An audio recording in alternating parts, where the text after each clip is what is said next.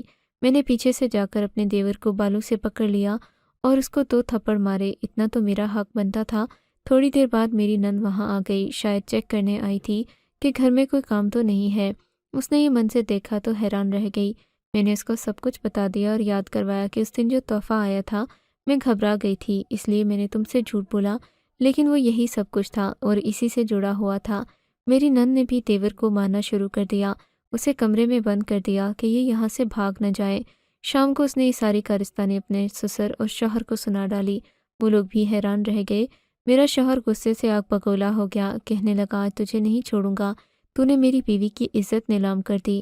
نہ جانے کتنے لوگوں کو تصویریں بھیجتا رہا، ان لوگوں سے باتیں کرتا، اور جب وہ کہتے اپنی تصویر دکھاؤ تو میری تصویر دکھا دیتا۔ میں اتنی زیادہ خوبصورت تھی کہ وہ کچھ بھی کرنے کو تیار ہو جاتے، جتنے پیسے مانگ رہا تھا اس کو دے دیتے۔ تبھی تو گھر کے ایڈریس پر میرے نام پر اتنے سارے تحفے آ رہے تھے۔ تصویریں میری دکھا دیں اور لڑکی کی آواز نکال کر میٹھی میٹھی باتیں کرنے میں ویسے ہی ماہر ہو گیا تھا۔ میرے سر میں درد ہو گیا تھا، بار بار آنکھوں میں آنسو آ رہے تھے۔ میری تصویر دیکھ کر لوگوں نے نہ جانے کیا کیا سوچا ہوگا، تصویر کہاں سے کہاں چلی گئی ہوگی۔ میرے شوہر کا کہنا تھا میں اسے پولیس کے حوالے کروں گا، لیکن میرے سسر نے کہا پولیس کے حوالے کرو گے تو پولیس والے اس کا کیا حال کریں گے۔ وہ بھی معافیا مانگ رہا تھا کہ مجھے معاف کر دو، مجھے پیسوں کی ضرورت تھی، میں پیسے کمانا چاہتا تھا، اس لیے میں نے یہ سب کچھ کیا۔ میری آواز عورتوں سے ملتی تھی، میں ان کی بہت اچھی آواز نکال لیتا تھا۔ مجھے ایک دوست نے مشورہ دیا، میرے دیور کے خلاف کوئی کارروائی نہیں ہوئی، لیکن اس کا کمپیوٹر بھی بھیج دیا گیا۔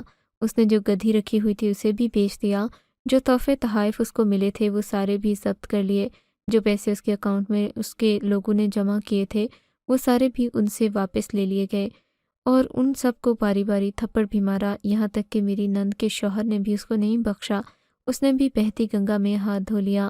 اس کے بعد میں اس کی شکل بھی دیکھنا نہیں چاہتی تھی۔ میرے شوہر نے کہا میں اس کو دیکھتا ہوں تو مجھے بار بار غصہ آتا ہے، اس نے تو میری بیوی کی عزت کو تقریباً نیلام ہی کر دیا تھا۔ اب یا تو آپ اسے گھر سے نکالنے کا کوئی اہتمام کریں یا پھر میں یہاں سے جا رہا ہوں۔ میرے سسر کا کہنا تھا یہ پہلے ہی بگڑا ہوا ہے، اسے گھر سے نکال دیں گے تو مزید بگڑ جائے گا۔ تم لوگ ایک کام کرو، اوپر والی منزل پر تم لوگوں کے لیے 2 کمرے ڈال دیتا ہوں۔ میرے سسر نے ایسا ہی کیا، ہمارے اوپر 2 کمرے ڈال دیے، راستہ بھی الگ کر دیا۔ میرا کام اب صرف اتنا تھا کہ میں اپنے سسر اور دیور کے لیے کھانا بنا کر ٹرے میں ڈال کر نیچے بھیج دیا کرتی، باقی میں ان کے سامنے نہیں جاتی تھی، اپنے گھر میں رہتی تھی۔ لیکن جو کچھ بھی ہوا بہت ہی برا ہوا، ابھی بھی سوچ کر دل دھڑکنے لگتا ہے۔ اللہ سے دعا کرتی ہوں کہ اللہ عزت کو محفوظ کرے، جو ہو گیا ہے سو ہو گیا، پر اس سے زیادہ کچھ نہ ہو۔